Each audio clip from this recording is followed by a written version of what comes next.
Bonjour et bienvenue dans cette étude matinale de la parole de Dieu avec l'Angélus.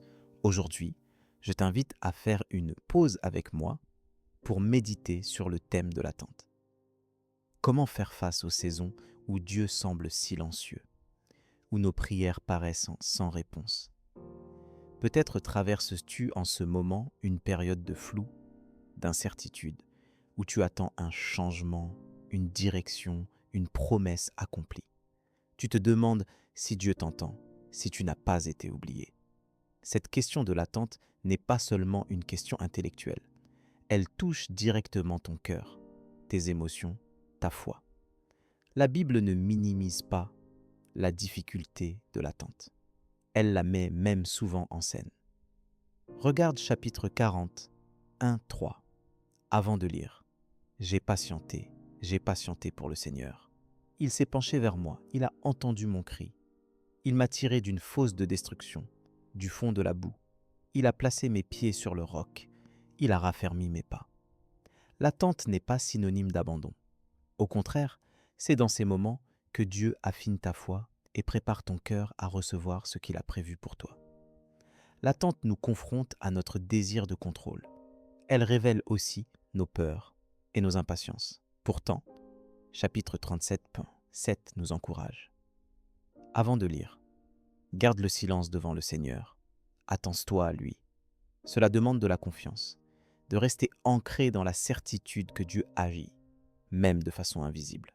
Ce n'est pas facile, mais c'est une invitation à renouveler chaque jour ta confiance en celui qui connaît la fin dès le commencement. Lorsque tu te sens découragé, souviens-toi que Dieu a fait de l'attente une porte vers la transformation. Regarde chapitre 1-4, avant de lire. Que la persévérance accomplisse parfaitement son œuvre, afin que vous soyez parfaits et accomplis, sans faillir en rien. Dieu utilise ces temps pour façonner ton caractère, approfondir ta relation avec lui et t'apprendre à dépendre de sa fidélité plutôt que de ce que tu vois. Alors, comment mettre cela en pratique aujourd'hui? Commence par remettre en prière tes attentes à Dieu. Prends le temps de t'arrêter, de t'ouvrir à lui, sans masque, sans filtre.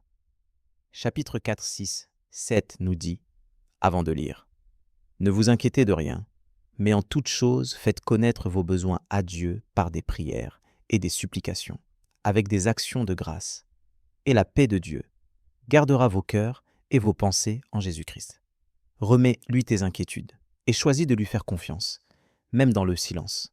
Je t'invite aussi à développer une attitude de reconnaissance pendant l'attente. Prends un moment chaque jour pour remercier Dieu, même pour les petits signes de sa présence. Cela change ta perspective et t'aide à voir que même dans l'attente, Dieu est à l'œuvre. Tu peux aussi t'appuyer sur la parole, la méditer, la proclamer sur ta vie. Elle est ton ancre dans la tempête, ton encouragement quand tout semble flou. N'oublie pas d'être doux envers toi-même dans ces moments. Dieu ne te demande pas d'être parfait, mais de venir à lui tel que tu es. Tu peux aussi partager ton attente avec des frères et sœurs en Christ. Demander leur soutien, leur prière. Ensemble, vous pouvez porter ces moments dans la foi et l'espérance. Je t'invite maintenant à prier avec moi, à déposer ton attente entre les mains de Dieu. Prions. Père bien-aimé, tu connais chaque saison de ma vie, chaque attente, chaque prière qui ne trouve pas encore de réponse. Merci de me rappeler aujourd'hui que tu n'es jamais en retard, jamais indifférent à mes besoins et à mes larmes. Je choisis de te faire confiance, même lorsque je ne comprends pas, même lorsque tout semble silencieux autour de moi. Donne-moi la force de patienter avec foi, de rester ancré dans ta parole et d'accueillir ta paix.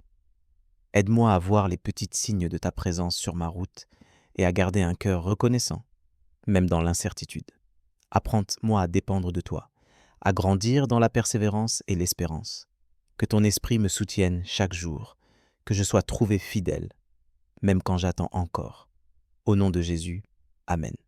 N'hésite pas à partager en commentaire ce que l'attente t'apprend ou comment tu vis ce temps en ce moment.